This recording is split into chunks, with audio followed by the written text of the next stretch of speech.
turtle nerds, welcome back to another video. In today's video, I'm out here hanging out by the pond and I wanted to talk to you guys about my top 5 species of pet turtles to keep. So we're gonna be talking about mostly aquatic species of turtle, but I do have some other stuff kind of thrown in there. This is not a set like list or anything like that. This is just literally my opinions, and I just kind of put this together to make things a little bit easier for you guys who are searching for your next pet turtle or your first pet turtle. Before we get started though, if you guys like what I have going on here, you want to support me in the channel, in the top right hand corner, please consider hitting the link and heading over to my Patreon. Over there you can get behind the scenes access to what I'm doing around here, videos a day early. You get access to me to ask me a bunch of questions and whatnot, and I post baby turtles when I have them available. I just posted a couple of these guys actually on there just yesterday. Also, you get your name on this list of lovely people, all kinds of fun stuff, and it helps me to keep this channel running and things moving along smoothly. Over there, I will work one-on-one with you to find you the best turtle species to keep, what is best suited for, you know,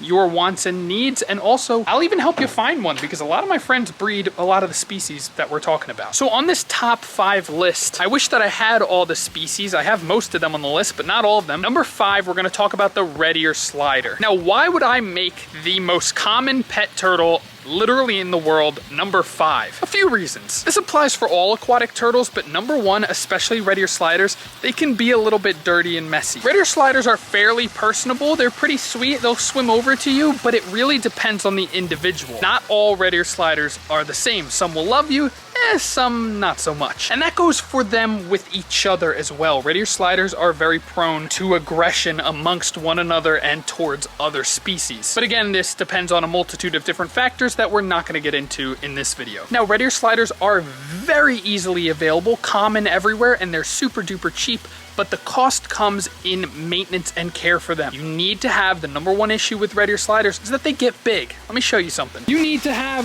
the fiscal responsibility to have and provide a large enough enclosure for an adult red ear slider, because it will get, this would be, I mean, this is a Diamondback Terrapin, but this would be like a normal sized red ear slider. That's not to say that they will not get this big. This is a monster terrapin of mine, but red ear sliders are known to frequent that size. And an animal that big needs something, I mean, not quite to this extent, but at least like 100 to 110 gallon enclosure. And just for reference, if we run over here, this is a 110 gallon enclosure. So you can either have an aquarium or a little tub like I have set up out here for 2 of my little gals that are in quarantine. Red ear sliders make a fairly good beginner turtle just because they're very forgiving with water quality issues. You should still stay on top of that, but they're way more forgiving than other species, but they can be messy and they do get big. Also, if you want one, consider adopting. I guarantee you every single human, maybe even in the world, but definitely the United States, can find someone rehoming a red ear slider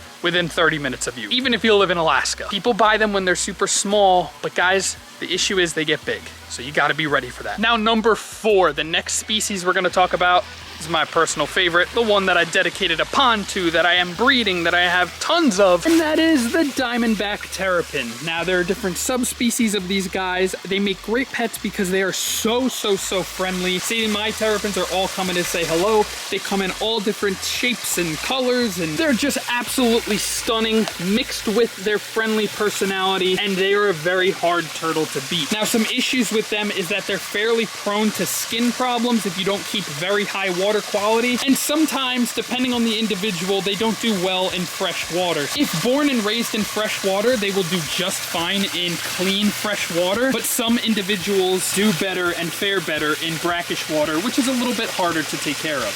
See, oh, there goes Blueberry, who was born and raised in fresh water. You can see that she's doing fantastic though. All of these terrapins were born and raised in fresh water, and they're doing very well. So Diamondback terrapins, basically, they grow to similar sizes as red ear sliders, but like Miss Dragonfruit here, they can get huge. They're way more carnivorous than red ear sliders, so they're gonna like shrimp and treats and clams and things a bit more than a red ear slider would. So their diet is way more protein heavy than red ear sliders. They are way harder to find, especially nowadays that poachers have been caught, to find reputable and solid breeders. There's also plenty of people who are breeding these who are pieces of garbage human beings who don't deserve any time being spoken about them.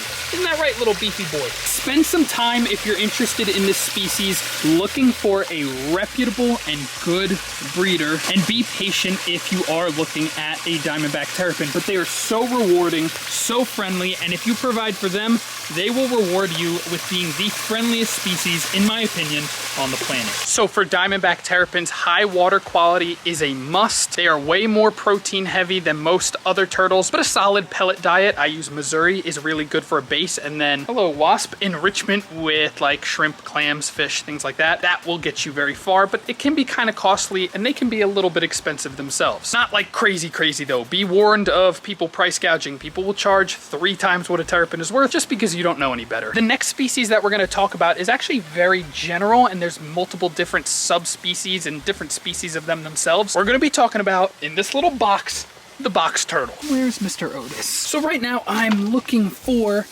my box turtle named Otis. He's right in here. Now this is a Chinese box turtle. There are plenty of species of North American box turtles, ornate, Gulf Coast, Eastern box turtles, all different kinds, and you can find one that's best for you. But these guys are fairly friendly, fairly personable, and they're very enjoyable to raise. Otis there is about 2 years old, and he's only that big, so they grow kind of slowly depending on how you take care of them, but they're definitely a very fun type of turtle to keep. This is a species that you're going to want to keep outdoors though, if you can. All I did here was build this little wooden frame, little wooden box, make sure that it gets partial sunlight, and I literally do 0 maintenance on this enclosure. Make sure that there's a nice water dish that stays clean, and little Otis there, all I do is feed him, and he does great. If you keep them in a nice humid environment when they're younger, what the heck is that?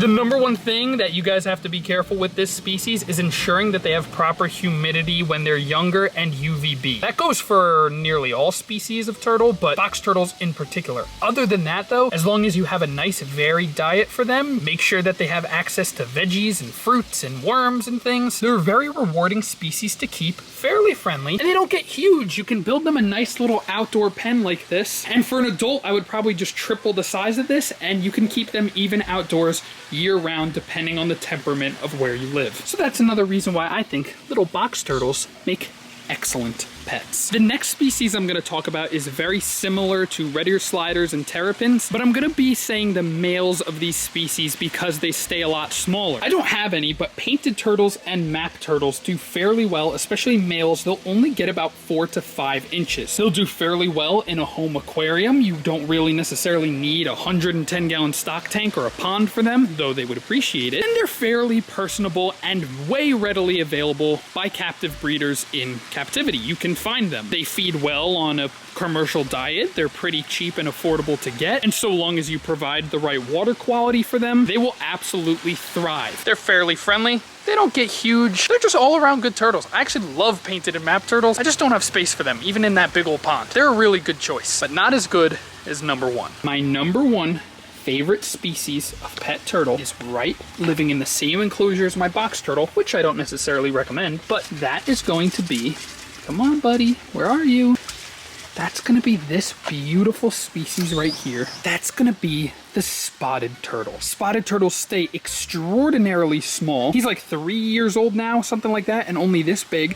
He would thrive in a 40-gallon enclosure. This is the enclosure I have for him. It holds about 25 or 30 gallons. They are beautiful. They are extremely personable. He's just mad because I've picked them up here. They eat a wide variety. It's a very similar diet to a box turtle, where you can keep them on a commercial pellet, but fruits and veggies and sources of protein will get them far. This is what I'm saying. They're extremely friendly, very personable, and overall just the cutest little boogers in the freaking world. There's wood for them to easily reach the surface of the water, weeds for them to hide in mixed with sphagnum moss, and substrate for them to dig for snails in. Hi buddy! The only thing is they're not great swimmers, so make sure you have plenty of decorations for them, or fake plants or live plants for them to get to the surface. And they're not necessarily legal in all of the eastern states in the United States because these are a threatened species. With that being said, they are bred by plenty of people in captivity. They're reasonably affordable, and in my opinion, like, this is the number 1 best turtle for people who want to keep them. Friendly,